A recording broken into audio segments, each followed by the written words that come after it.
I think within spiritualism we get some really humorous, funny events sometimes. I remember my friend Doris. You remember Doris and Vi?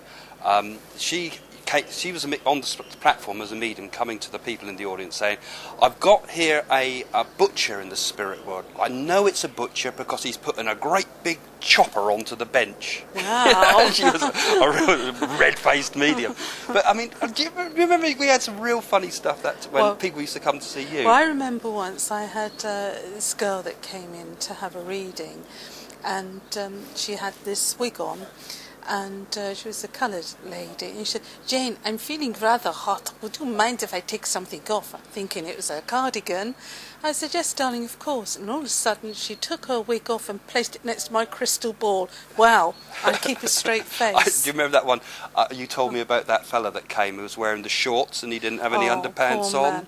I had this glass table. Well, I had this man that came to me, and he's quite desperate because I don't go too much into his story, but he'd been left. His wife had left him with 3 children, and he must have been in a hurry to come and see me. So now I take him into my spiritual room. He's sat down, and I've got a round circle glass table. I happened to look down, and I suddenly realised that he had some of his genitals on display on my lovely chair. I can imagine you putting the cards down. I've got the... And I had to keep a straight face. I really was looking in crystal balls that day, Craig. Yeah. But I had to keep a straight face because how could I not? Yeah, so many of these stories. We can't tell them all. All those ones from the psychiatric home when you worked as a psychiatric nurse. I mean, they're hilarious. Well, I mean, you were called Body then, weren't you? You were called your well, yeah. I remember doing a ward round with a doctor, and he said, Jane, I don't think you and I better do the ward round. And I happened to look up at him. His name was Dr. Coffin, and I was Nurse Body then, so you can imagine. Yeah. Oh, there's so many funny people. Yeah. But what was interesting, when I was a nurse, I actually went on a ward, and there was a charge nurse.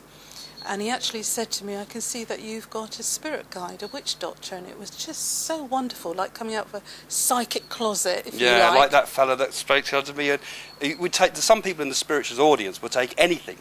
And I remember saying to this one guy, about his Indian guide or something, and he used to say that, you had him once too, he used to get the axe of the Indian guide going through the top of his head. Do you remember him? Yeah. In Salisbury? Tomahawk. Yeah, Tomahawk, we used to call him. Oh, some crazy... And Betty Dear, just finally, Betty Dear. Do you remember her with the teeth that used to stay in place as she spoke? And the bright red lipstick? Well, I can remember an occasion that she... powdered white face she went into trance and tried to do a transfiguration. And you were laughing, and suddenly one eye opened and these top lips dropped down and the top teeth said, "Young man, you seem to find me amusing." And it made it even worse. And she was the one that used to go into the Chinaman, wasn't it? Greetings from the split world, she used to say. And she'd come to the people in the audience and say, I'm coming to that man at the back there. First time he'd ever come to a spiritualist church. The man with the murky aura. You were a murderer in the past life. Do you remember all that?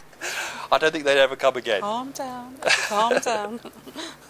But I know many stories that we could tell, but our most passionate work that we do is helping people with bereaved children and loved ones, bringing two worlds together. It's fun. We can have fun, but we have got the serious side of our work. It's serious work, but done with cheerfulness and compassion, isn't it? I mean, here's one client that just refuses to go.